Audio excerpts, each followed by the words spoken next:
Teman-temanku,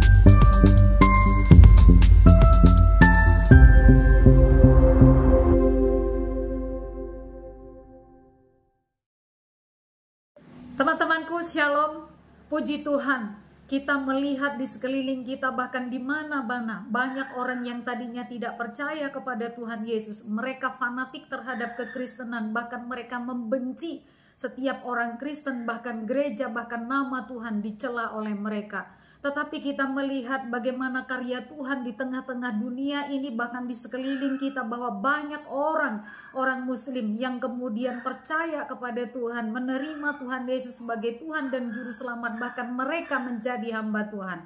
Berikut ini kita akan menyaksikan bagaimana orang-orang fanatik diselamatkan oleh Tuhan dan kemudian mereka menjadi pelayan Tuhan. Semoga memberikan pencerahan ya. Tidak hanya sebagai teman, tetapi dia tunjukkan hidup yang benar. Lihat, hidup yang benar bukan hidup yang baik, tetapi benar. Yang baik belum tentu benar, tetapi ini yang benar pasti baik ya. Dia contohkan, dia bagikan kepada saya bagaimana hidup itu. Dia penuh kasih, dia mengasihi saya, dia peduli dengan saya. Yang sebelumnya kami tidak saling kenal, kami tidak saling tahu, tapi dia dapat menunjukkan teladan hidup yang sangat luar biasa. Yang membingungkan saya saat itu, saya berpikir jangan-jangan orang ini ingin mengkristenkan saya, jangan-jangan orang ini ingin mempengaruhi saya. Tetapi semakin banyak waktu saya dengan teman ini, semakin banyak hari, bahkan mengikuti minggu dan bulan saya dengan teman ini, saya perhatikan hidupnya sangat baik, benar-benar sangat baik. Berbeda dengan teman-teman atau saudara-saudara saya yang lain. Saudara-saudara saya cukup taat, cukup ibadah, sholat cukup baik, cukup bagus, bahkan naik haji berulang-ulang. Tetapi berbeda kehidupan hari realitanya di dalam hidup. Seperti merasa diri paling baik, paling bagus, paling benar, sombong, angkuh. Tetapi teman ini dia tunjukkan kasih itu. Sekarang baru saya menyadari kasih. Dia menularkan, mentransfer kasih dalam hidup saya. Dia tidak melakukan hal yang negatif. Dan Salam sahabat semua, dimanapun Anda berada.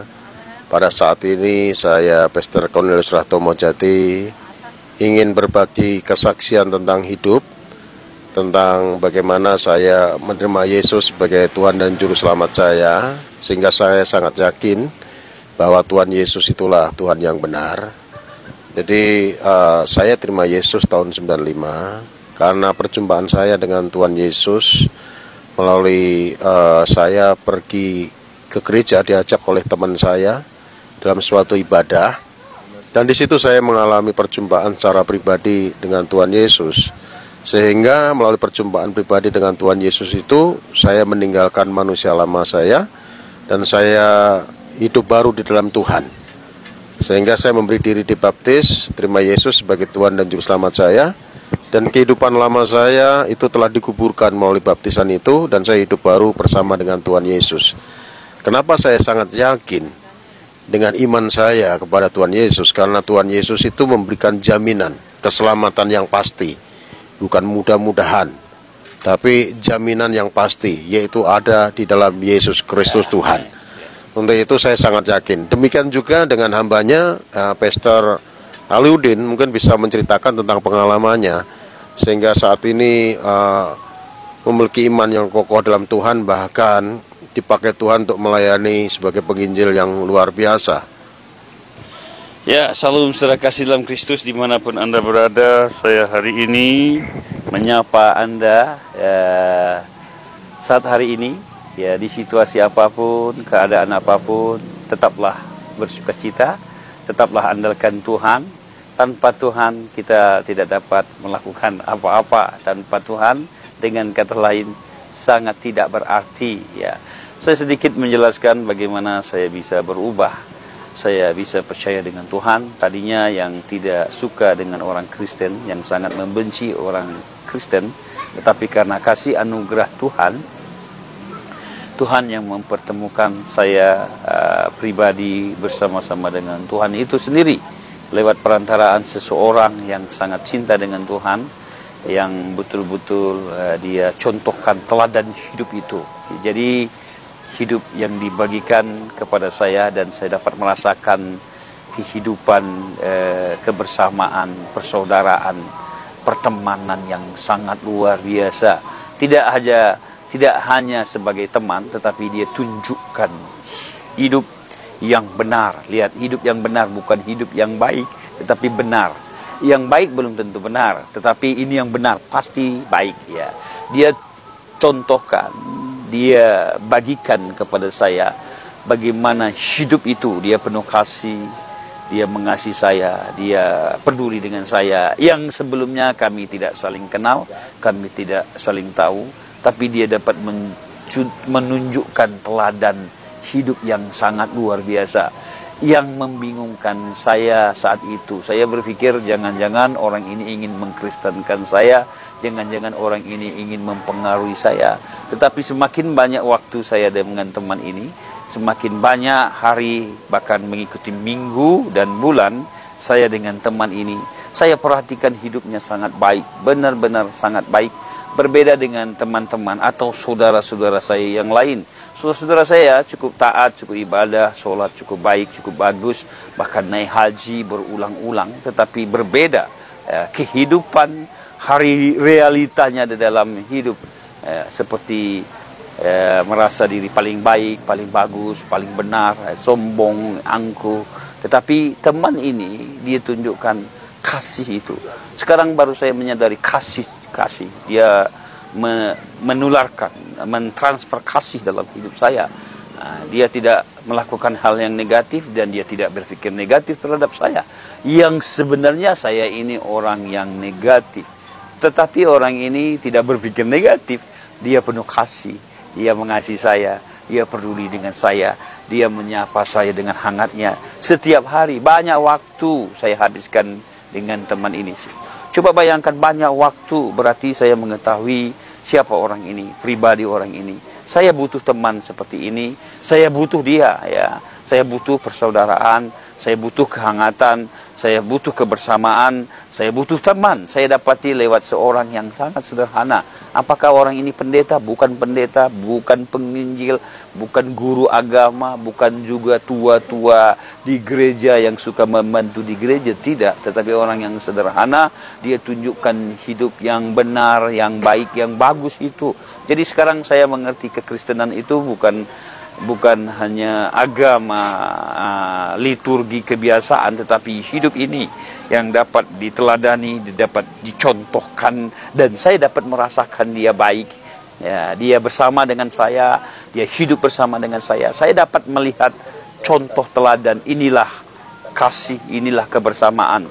Jadi sekarang saya menyadari kekristenan itu bukan hanya bernyanyi-nyanyi di gereja atau berdoa kita menangis-nangis dengan luar biasa, tetapi kekristenan sesungguhnya adalah hidup ini menjadi dampak buat orang lain, dapat dirasakan, dapat dinikmati, ya dapat dirasakan oleh banyak orang. Orang lain dapat merasakan ada Tuhan, ada kasih, ada perbuatan ilahi yang kita tunjukkan, kita teladani ke semua orang, banyak orang, baik dalam keluarga, tetangga, teman, sahabat, siapapun, kita dapat membagikan kasih Tuhan itu. Inilah yang membuat saya berubah. Sekarang saya mengerti, ya saya harus teladani contoh-contoh yang Tuhan berikan, harus mengampuni, menyayangi, mengasihi, dan ini yang harus saya lakukan. Harus, kapan, dimanapun, ya harus saya bagikan kasih itu tanpa terperduli. Saya tidak bisa menghakimi orang, menghujat orang, ya sekalipun orang itu salah. Bukan haknya saya untuk menghakimi, karena saya bukan hakim, saya bukan Tuhan. Jadi tidak ada di antara kita, siapapun Anda yang mendengarkan suara saya ini, tidak pantas kita untuk menghakimi orang, menghujat orang, ya. Kita berpikir kita yang paling benar, kita yang paling baik, kita yang paling bagus. Tidak ada yang paling benar, tidak ada orang yang paling bagus, hanya Tuhanlah. Dia mencontohkan teladan hidup itu, dia kebenaran, dia Allah sendiri yang mencontohkan, memberikan hidup kepada semua manusia. Contoh teladan dia berikan, dia ajarkan yang benar, dia yang benar, tapi diperbuat menjadi salah. Sebenarnya kita yang salah, kita yang terkutuk, kita yang tidak pantas, kita yang berdosa, tetapi dia menjadi kutuk untuk dosa-dosa kita. Sekali lagi, Yesus datang buat kita, buat dunia ini untuk menebus dosa kita manusia, untuk menebus dosa kita. Kita tidak bisa ditebus dengan amal soleh kita, kebaikan kita, perbuatan kita, atau kita dengan korban apapun, korban uang, korban binatang apapun, tidak bisa. Hanya dia yang benar, yang tidak salah, yang melakukan hidup yang benar, mencontohkan teladan itu. Dia yang benar, dia yang tidak berdosa. Dengan kata lain, dia anak domba yang tidak bercacat, tidak melakukan salah, tidak melakukan dosa. Dia menjadi korban, darahnya tercurah di kayu salib untuk menebus semua manusia. Lihat, semua manusia tanpa terkecuali Anda yang melihat, menyaksikan. Yesus datang ke dunia untuk menebus dosa kita semua tanpa terkecuali. Ya, berbahagialah kita yang percaya, tidak binasa, melainkan beroleh hidup yang kekal. Saya imani, saya percayai, dia mati di kayu salib, darahnya tercurah, dan dia bangkit, dia contohkan, dia tunjukkan kepada banyak orang, ratusan orang, dia buktikan, ya, sehingga saya imani, saya percayai sampai saat hari ini, dia duduk di tahta Allah Bapa, dia menyediakan tempat, dan saya imani, saya percayai, dan dia turunkan rohnya yang kudus.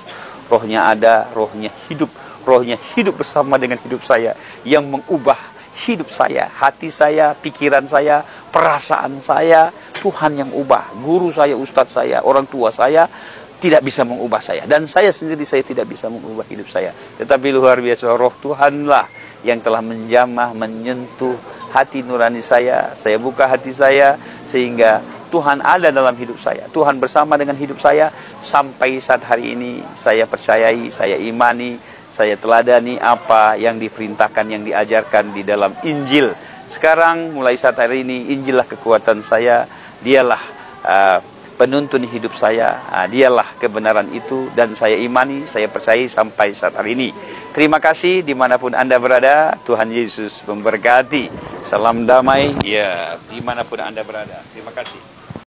Teman-temanku, mungkin selama ini kita berpikir bahwa orang-orang dari Serambi Aceh adalah orang-orang yang radikal, orang-orang yang membenci orang Kristen, membenci Tuhan Yesus, dan membenci gereja. Sehingga mungkin kita berpikir tidak mungkin ada orang yang mau percaya kepada Tuhan Yesus, tidak mungkin ada yang bisa diselamatkan untuk menjadi pengikut Kristus dari sana. Teman-teman, ketika kita mengandalkan Tuhan Yesus, maka bukan kita yang bekerja, bukan kita yang berkarya, tetapi kuasa Tuhan Yesuslah yang berkarya. Kita bisa melihat dari kesaksian dua saudara kita tadi. Yang pertama, dia percaya kepada Tuhan, tertarik kepada Tuhan Yesus adalah karena melihat kesaksian orang-orang percaya yang hidupnya baik, hidupnya benar, hidupnya melakukan seperti apa yang diajarkan oleh Tuhan Yesus. Teman-teman, kadang-kadang kita berpikir bahwa memberitakan Injil atau memperkenalkan Tuhan Yesus haruslah membuka Alkitab atau haruslah membawa mereka ke dalam gereja. Tetapi sebenarnya ataupun kenyataannya tidaklah harus demikian. Tetapi ketika orang-orang Kristen, orang-orang percaya menerapkan kehidupan yang sesuai dengan ajaran Tuhan Yesus, yaitu dengan ajaran mengasihi, yaitu dengan ajaran melakukan apa yang benar, yang sesuai dengan ajaran Tuhan Yesus, sesungguhnya itu pun bisa menjadi berkat. Dan hal itu diperhatikan oleh orang-orang yang tidak percaya. Sehingga perlahan tapi pasti kuasa Tuhan bekerja melalui kesaksian hidup kita yang benar kepada orang-orang yang tidak percaya, seperti kesaksian Bapak dari Aceh tadi. Kita juga melihat kesaksian yang kedua bahwa saudara kita tersebut percaya kepada Tuhan karena dia melihat, dia mendengar bahwa ada kepastian ataupun jaminan keselamatan di dalam Tuhan Yesus Kristus. Dan memang Tuhan Yesus menjamin bahwa setiap orang yang percaya kepada Dia pasti selamat, pasti ke surga, tidak akan menderita, tidak akan binasa. Nah, dari sini teman-temanku, saya ingin mengajak kita semua sebagai orang Kristen, orang percaya, Yang pertama, hiduplah menjadi teladan, jadi contoh, supaya kita tidak hanya sekedar mengatakan kita percaya kepada Tuhan Yesus, kita pengikut Tuhan Yesus, tetapi kita juga menghidupi ajaran Tuhan Yesus itu nyata di dalam kehidupan kita sehari-hari, sehingga bisa menjadi berkat bagi teman-teman kita yang belum percaya, khususnya mereka yang beragama Islam juga. Yang kedua, mari kita juga sebagai orang percaya, jangan hanya beriman, tetapi kita juga mau menceritakan tentang Tuhan Yesus atau menceritakan firman Tuhan kepada orang yang belum percaya. Teman-teman, ketika kita menceritakan firman Tuhan, ketika mereka menolak kita atau mereka tidak mau percaya, itu tidak ada masalah, kita tidak bersalah, tetapi kita hanya perlu menceritakan tentang firman yang ajaib itu kepada orang lain, agar melalui firman itu Allah menyelamatkan mereka. Jadi teman-temanku, jangan pernah menyia-nyiakan waktu dan kesempatan. Ketika kita ada kesempatan, gunakanlah kesempatan itu untuk menunjukkan kesaksian hidup yang baik dan benar dimanapun kita berada. Dan kita juga mau menceritakan akan kuasa Kristus yang menghidupkan dan juga yang memberikan pengharapan akan hidup yang kekal kepada setiap orang yang percaya. Tuhan Yesus memberkati ya teman-teman.